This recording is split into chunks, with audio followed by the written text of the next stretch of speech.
What's up everyone, my name is Jonah and today I'm going to be installing a dash cam with a rear view camera. So I'm inside of my 2004 Ford Econoline, which is a base model, and it didn't come with anything. So let me show you what I'll be installing today.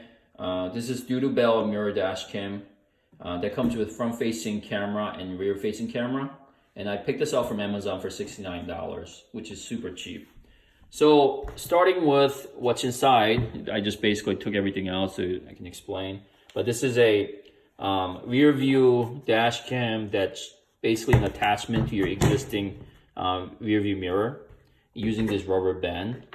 And we have a cigarette lighter power to power this thing, which is one of the options. But we're not going to be using this. We're going to be using a hardwired kit, which I'll show you in a minute. There's a USB cable, there is a GPS antenna, and there is a rear view camera with long wires. We have some straps and a manual. Alright, I'm on Amazon, and this is the dash cam hardware kit that you will need in order to hardwire to your fuse box. So what that means is that we want to have the dash cam turn on automatically when you turn on the engine, and we want it to shut off when you turn off the engine. And this kit comes with pretty much everything that you need for only $12. I will point out that these are different size fuses connections that you may find in your vehicle, and you basically need to match whichever one that fits your vehicle. Mine was this one.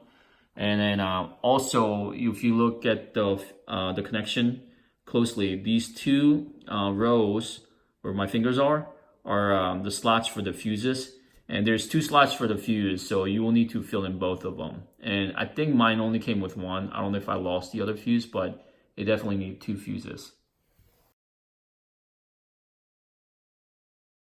So this is how you mount your dash cam. So I'm going to clip this, the second one, and basically you strap it to existing mirror that you have. Boom. Okay. Alright, so you will see that that's how it looks.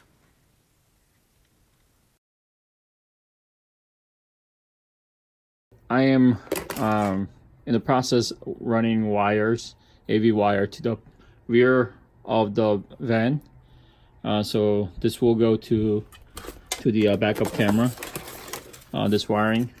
And currently I'm fishing the line on to the roof of my van.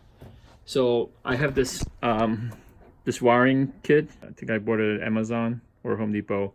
It's like 30 bucks, and it comes with 8 pieces, and they kind of get strung together. But on this application, I don't need to. I just need one. And so I'm going to, I already fed it, as you can see, and I'm going to attach the wire to the end of that stick and then just feed it through. And I'm going to run it all the way to the passenger side of the van, and I'm going to feed it through here, and it's going to come out through this tube. And behind this is a license plate,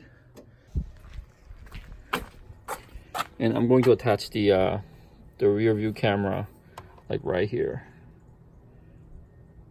So I ran the rear view camera wires, and to recap, so on one end, this is the plug that goes to the dash cam, and I ran the wire to the right side of the vehicle.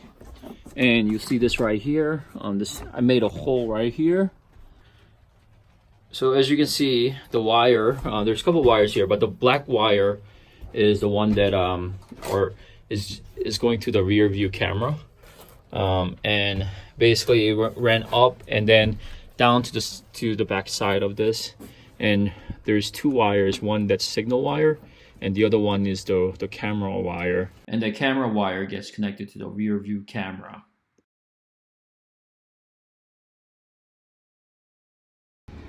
So I'm going to go ahead and install the signal wire. Installing the signal wire gives you the backup parking view, and you want to install it to the backup light. Just a quick note, the signal wire is part of the rear wire that you will be running to the back. So you're really running one wire, and when you get to the end, it splits off into two. So this piece goes to the rear view camera, and this signal wire goes to the backup light. So this tail light piece, I'm going to go ahead and uninstall it, and this bottom light bulb is where the backup light for the vehicle turns on, because I already tested it to make sure which one of these are.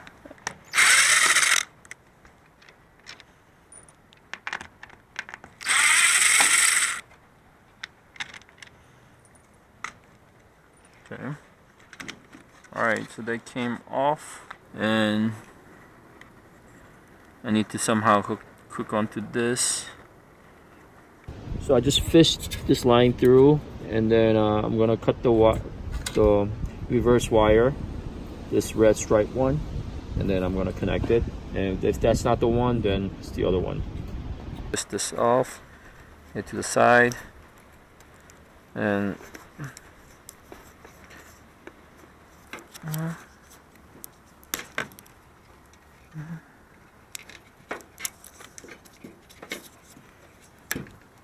sweet.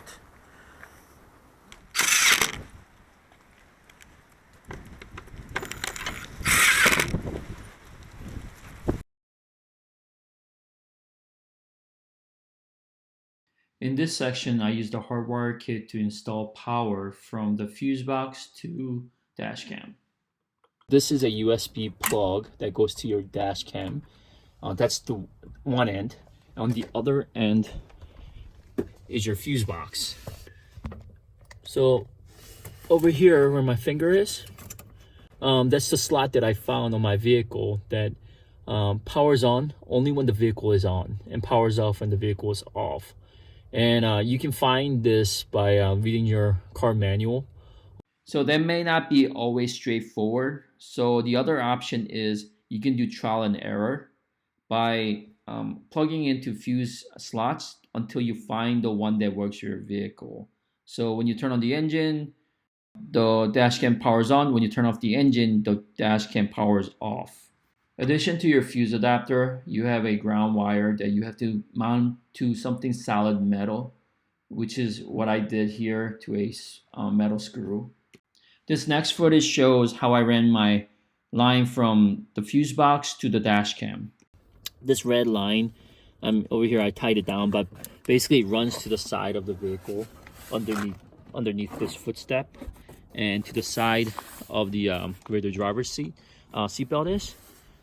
This is the back side of the driver's seatbelt holder, and I fished it underneath to the floor, to the side of this, and then the wire is running up, and it's one of these wires right here that I fish above the ceiling and all the way to the dash cam. I used a electric fishing rod, but you can easily use a thick metal coat hanger. Alright, so I have everything mounted, and you'll see that I tied up 3 wires. Again, like the first one is a USB power cable. The other one is an AV cable that goes to the back of the car. That's the rear camera. And third, I have a GPS antenna, and right now I have it unplugged because I'm going to show you the content of the dash cam, but it shows longitude and the latitude of the location of my place right now, which I don't want to share that to the world at the moment. And you'll see that antenna I have mounted to the passenger side because I didn't want to have an extra object in the center, and I'm just trying to put it in a place where it's a little bit more hidden away. Okay, so let me go ahead and start the engine and to show you how it powers up. Alright, so upon starting the engine, the dash cam turned on, and by default it's showing the rear camera. And the flashing right now, you can ignore that. It's an SD card. I don't have one installed right now. But I can, let's say, flip this to the front, which is a touch screen, and that's the front dash cam, as you can see. Objects in front of me, which is backyard. And then let me reverse it back, and if I'm going to put this in the car in reverse, and it switches the angle of the rear view camera. So you will see that there's the parking sense, like the guide, and you can, I can further tweak the angle of this. Now it depends on your vehicle.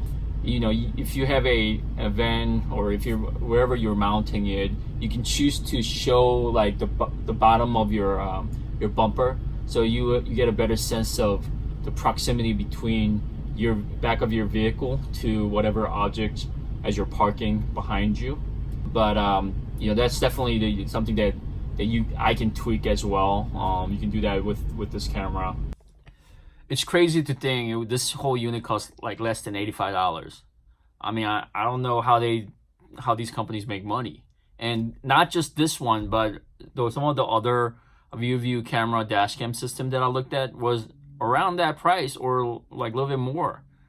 There's ones that are like $500, but there's no reason to pay that much. It's part of your car now, because it looked like a rear view mirror. And for $85, you're getting a 1080p front facing camera, 1080p rear facing camera that's always on, and oh yeah, and GPS. That's crazy. This one has GPS. And another thing that I forgot to mention is that on this particular unit, it has an internal power. So once you turn off your engine and you go out to eat or whatever, right, it's got a parking sensor that can record up to 24 hours. Okay, I'm sorry, I'll take that back. It has 24-hour mode. So if there is somebody walking in front of the vehicle, it'll auto turn on, and it'll capture whatever movement or activity that's going on around your vehicle, which is crazy, again, for $85.